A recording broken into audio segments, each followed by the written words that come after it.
everything changes. Nothing changes at all.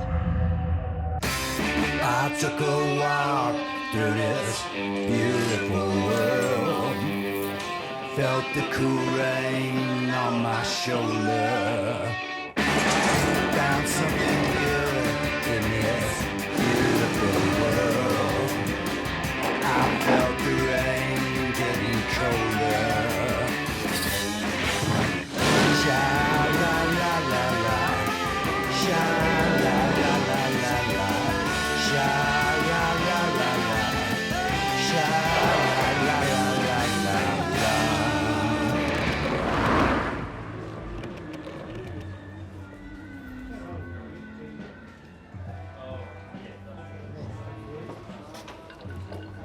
Drinking at 4:30 in the afternoon. It's the perfect time. The light is just right. It's important. Also, it's not too crowded. It's quiet. Man could have a drink, a pint, in a dignified fashion, free of care.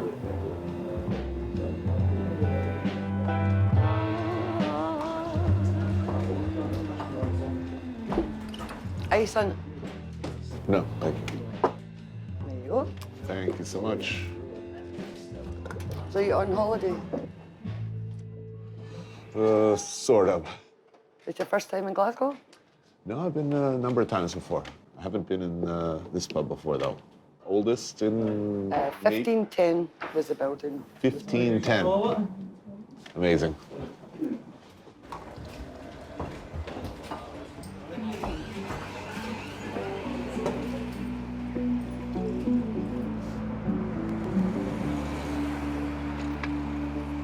From my very first time,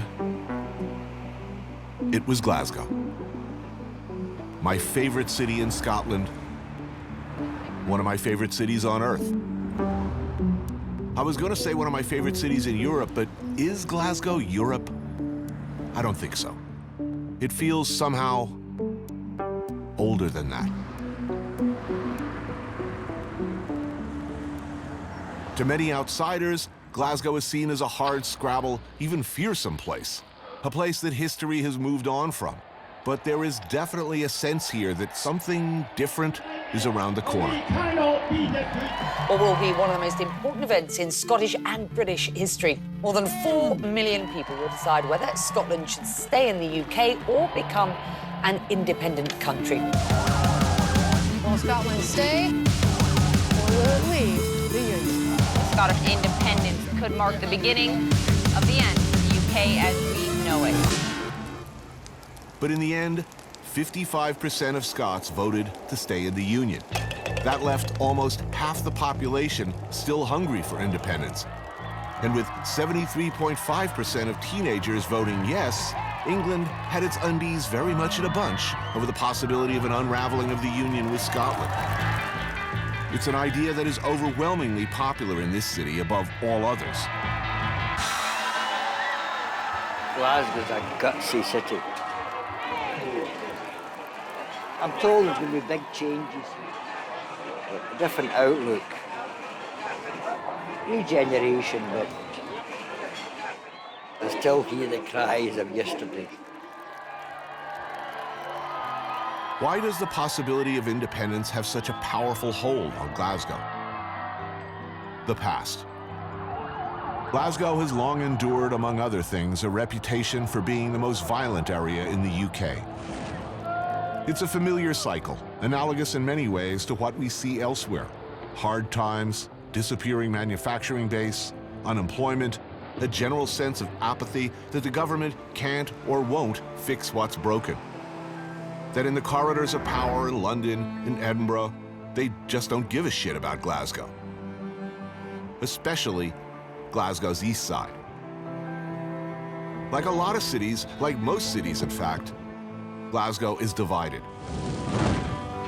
The River Clyde divides the north and south sides, but the bigger, more tangible divide is between east and west.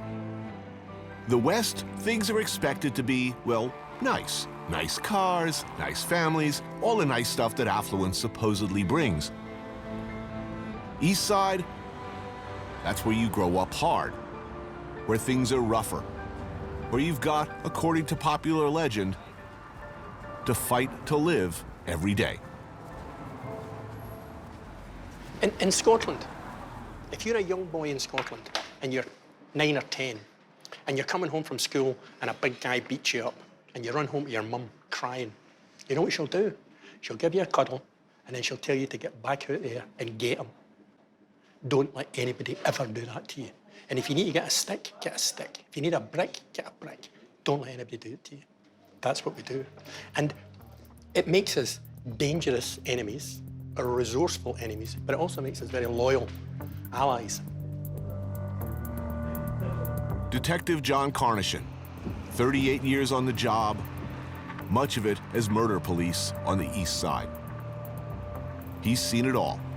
Confronted with violent hooliganism, the traditional approach has always been to get out there and bust some heads, make some stats, put up some numbers, lock up some perpetrators. But after decades of dealing with generation after generation of violence, much of it gang-related, he took an unusual and controversial new tactic.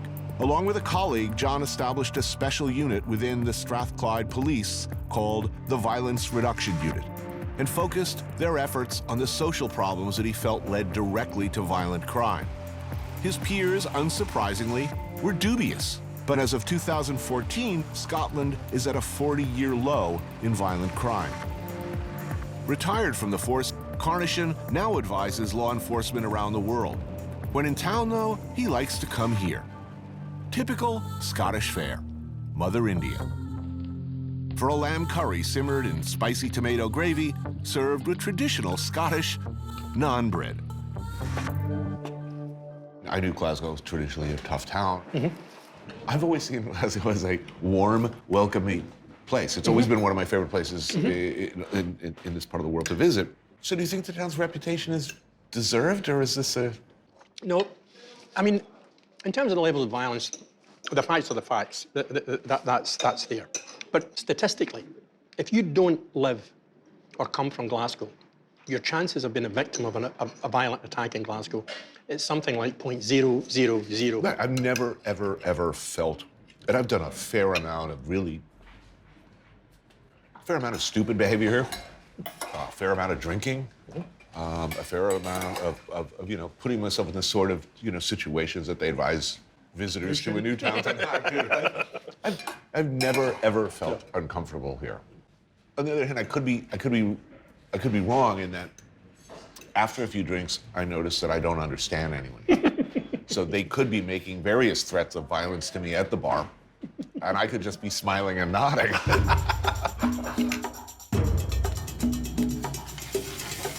Indian food is, of course, huge here, as it is everywhere in the UK. You could venture a guess that it's the cold, damp, and often dreary weather that causes the heart to yearn for spicy food from hotter climates.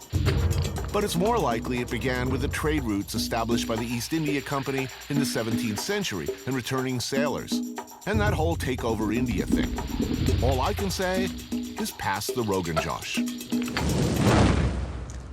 So, how do you reduce violence? I mean, traditionally, we just need more police. Get out there, crack some skulls, throw some more people in jail, and problem solved. Yep. I'd say a good number of Americans probably still believe that very much. We're very fond of throwing people in prison. To suggest otherwise would be seen as coddling criminals. Absolutely, and it was the same here. We weren't making a blind bit of difference to the levels of violence. We started to think about it in an entirely different way. Violence is a public health issue. We all have the capacity for violence. People learn how not to be violent. And that's why early years is important, because things that happen then will affect their whole life course about how they make decisions about themselves and how they judge risk. No matter how good the police service is, it will just contain and manage the problem. It won't make it better. First of all, it's not what I'd expect to hear from somebody who spent 38 years with murder police, presumably busting heads and arresting people. That we should hug these little bastards. Yeah, more, absolutely. Yeah. That we should make them feel like they're worth something. I mean, I get it. I believe it, absolutely. But everything you've been saying, is no way to run for office in my country. You shouldn't. But I mean, if you say, look, this is going to take a generation, they go, oh, politicians don't know about generations. Yeah, They don't think of the next election, for goodness They're sake. worried about the newscast on Monday at 6 A lot o'clock. of headlines. Yep, absolutely. The truth is, we don't have it licked here either, Tony. We don't have it sorted here. But we're on a journey. So what's going right here? Come on, let's face it, this is one of the most awesome cities anywhere. People. That's how it's going. Individuals starting to get together and say, look, this is shit. We can't keep doing this. Let's try something different.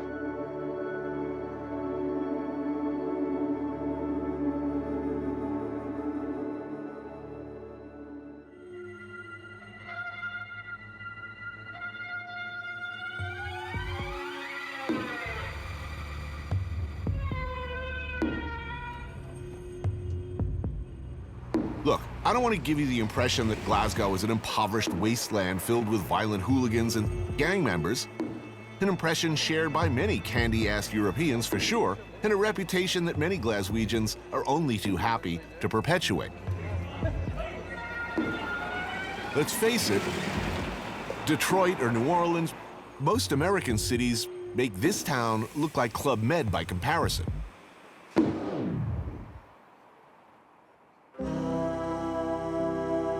Glasgow remains the region's no-bullshit zone.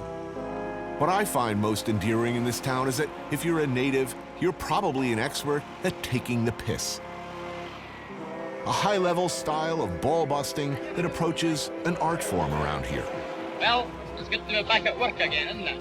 You don't call that work, you're a glove and you're a gun and you're a goggle. No one excels more at deflating the pompous, making fun of self-importance, turning even the darkest tragedy in a comedy than the Glaswegian. It's about life, innit? That's if you can understand the bastards. Super Mario Conti.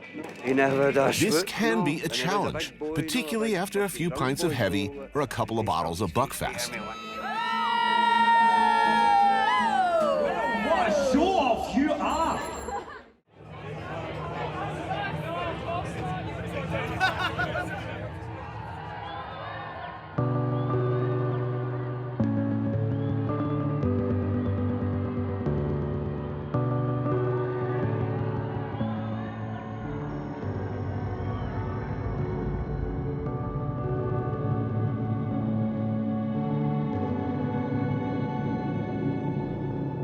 Last night in Glasgow, and enough with the deeper issues.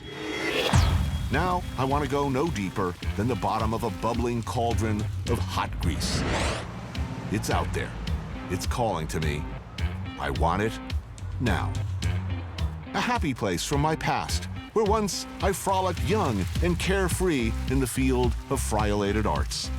The University Cafe, where I learned at the foot of the masters the Tao of hot fat and crispy batter.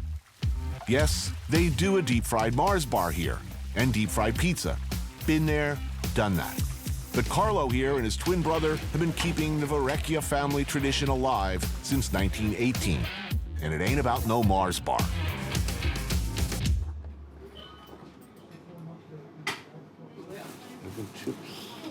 I'm tempted to just go completely nuts for all of the things that I like pie, beans, and chips. Like, I don't even know what kind of pie, but I want it. The macaroni and cheese is tempting. Haggis I'm doing. Couldn't resist that. Cheese Beano, I don't even know what that is, but I kind of want it. Ooh, sausage roll. I do like a good sausage. I order the fish and chips and some haggis. Haddock, battered and floating adrift in a sea of mysterious, life-giving oil. The accumulated flavors of many magical things as it bobs like Noah's Ark, bringing life in all its infinite variety. Deep-fried haggis, my personal favorite. Sinister sheep parts, in tube form in this case. And if you don't like chopped up liver and lungs and all that good stuff, believe me, the curry sauce sets you right. The combination of French fries or chips in the local dialect with curry sauce and with cheese is perhaps a bro too far. Guy Fieri in a kilt. But what the hey? I'm pretty sure God is against this. Oh, yeah, definitely. Oh. That's good. It doesn't eat well with a fork. You really got to pick this up.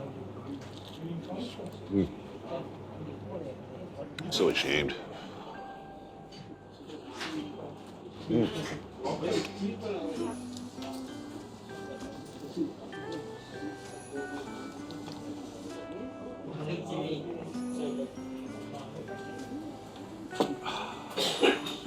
Oh yeah, clean living.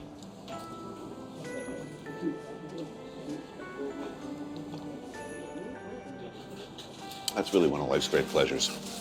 Don't let them tell you otherwise. They're lying about you, Mr. Haggis. There was no more unfairly reviled food on earth than haggis. Its ingredients are, in fact, no more unusual or bizarre or unappetizing than any hot dog you ever ate. You know, how many anal glands are in a chicken nugget? I don't know, and I'm not suggesting there are anal glands in a chicken nugget, but would you be surprised if there were? We'll get to the bottom of this. Back to you, Wolf.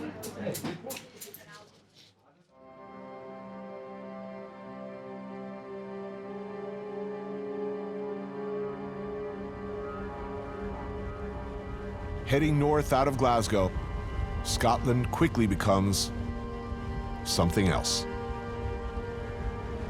A savagely beautiful, harsh, but absolutely mesmerizing landscape that seems to have changed not at all for thousands, even millions of years. And across Loch Marie, and accessible only by boat, one of the great isolated estates, Letteryu.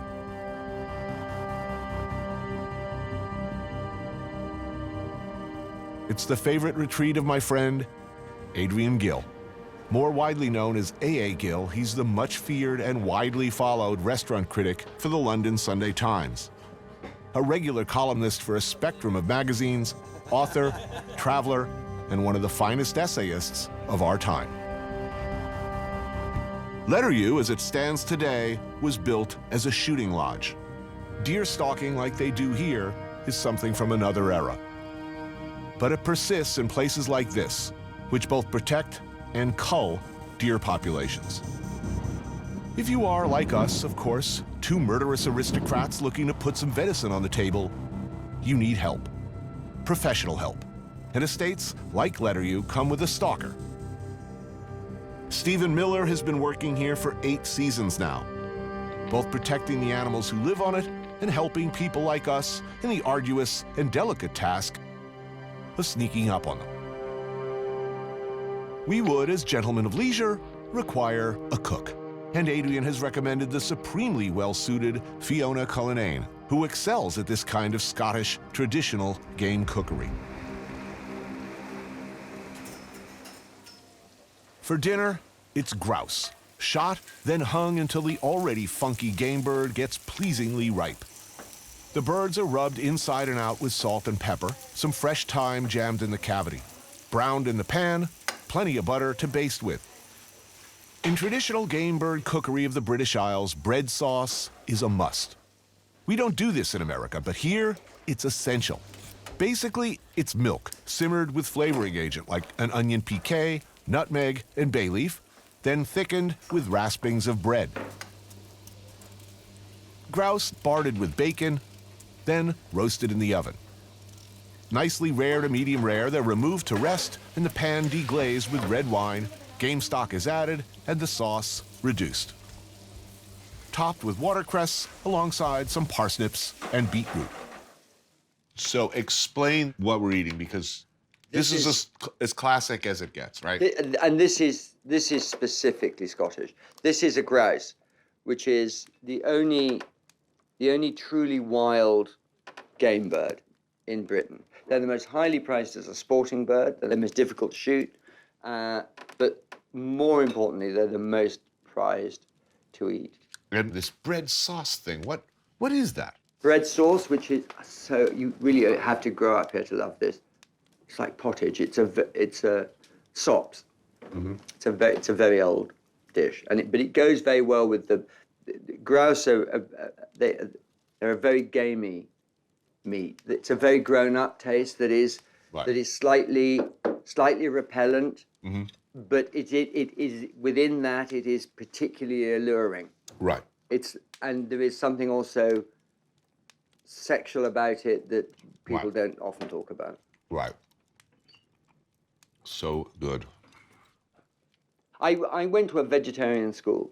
My parents sent me to a vegetarian boarding school. And so for 9 years, the year after I left, I was a vegetarian. 9 years as a vegetarian? That's unthinkable to me. And then I decided not to be. And I made the decision that if I was going to eat meat again, that I had to be prepared to do the whole business. Right. You got to be accountable. For all of it. So I started getting fish with the guts in and gutting them, and then you go, and then in the end, someone says, "Well, come and you want to eat it, come and kill it." And you go, "Well, then I have to do that as well." And when I started doing it, it was like coming home.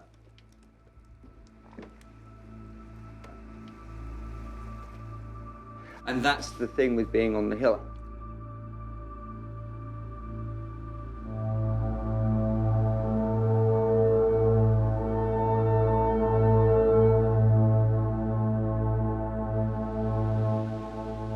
Until the 19th century, the Scottish Highlands were seen by many as a mysterious, hostile, and dangerous land.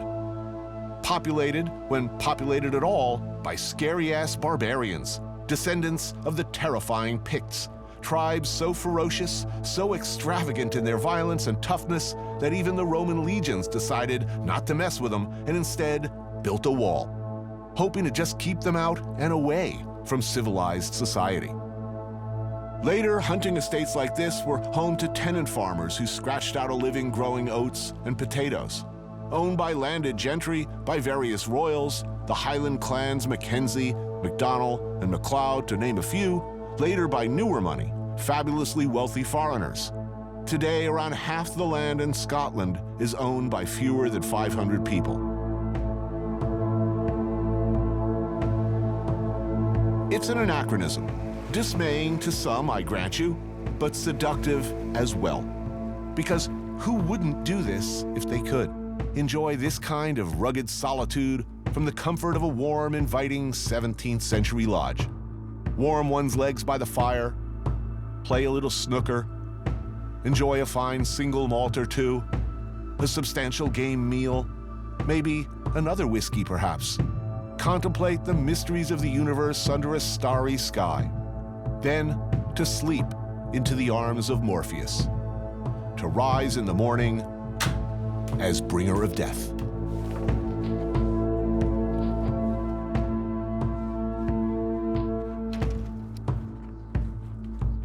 Stephen and Adrian keep calling it the hill, but that ain't no hill I ever seen. It's a behemoth, an endless range of behemoths. One mountain giving way to a moor, giving way to another mountain, then more, then more. There might be a hill somewhere in there, but it's probably between mountains after a 5-mile uphill walk. And though I am, to be modest, in the best shape of my life of late, it's a daunting hike. The climb gradual, then steep. The footing ranging from rocky to spongy and wet. Mile after mile. Me trying to look cool, make it seem like this is nothing unusual. But really, I'm dying.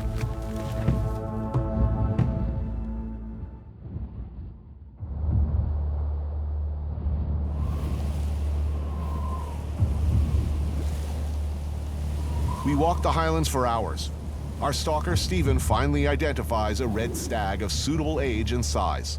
One ready, in the parlance, to be taken off the hill. Getting in a range without scaring him off, however, is another challenge. Just a cut back round. We need to circle around the mountain to close the distance. Like, but there's not a lot I can do, you know? You've got to get past them, like. Okay.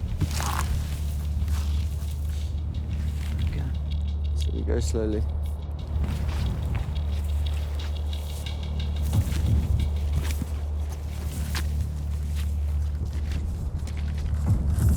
pretend we're hikers at the moment? He hasn't even got a bobble hat. What? If you put a bobble hat on, the deer think you're a hiker.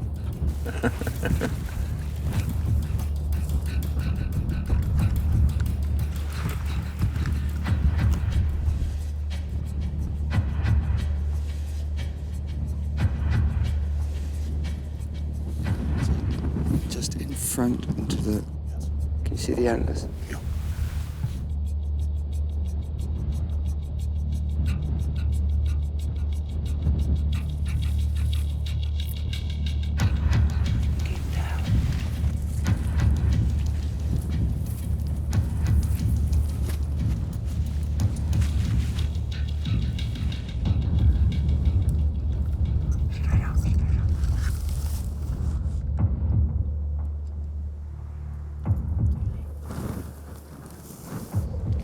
Take it nice and steady.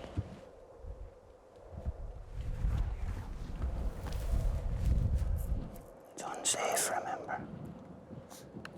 Just take your time.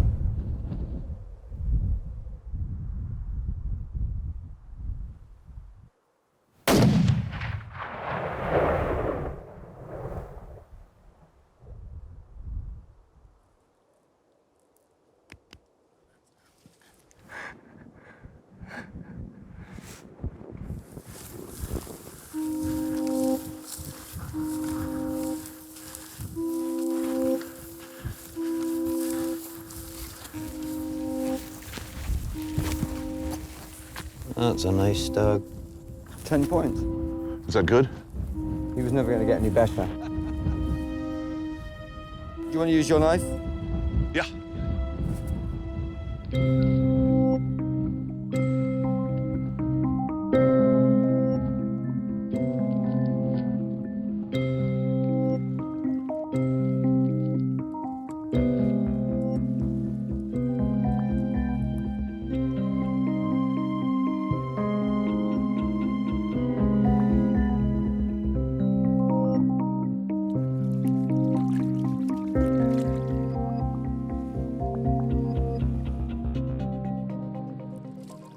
For shooting your first red stag in Scotland, we all get blooded. Oh, it's best if you close your eyes.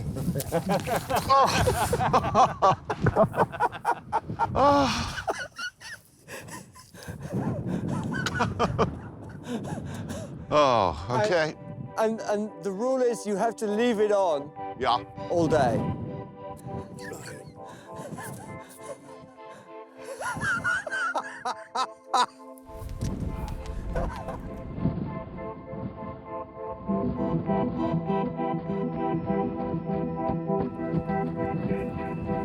How's it going, chaps?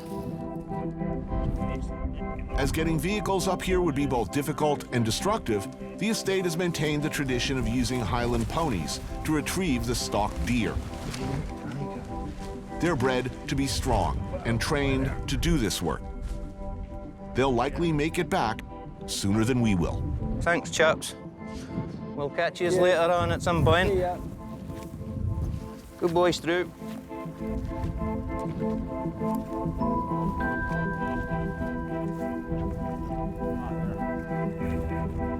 I'd thought coming up, my legs burning, I can't wait till that nice, easy downhill walk back. But as I soon find out, the walk down is even harder. Knees screaming, face crusted with dried blood, I'm looking forward to a warm fire, a strong whiskey, and some good country-ass cooking.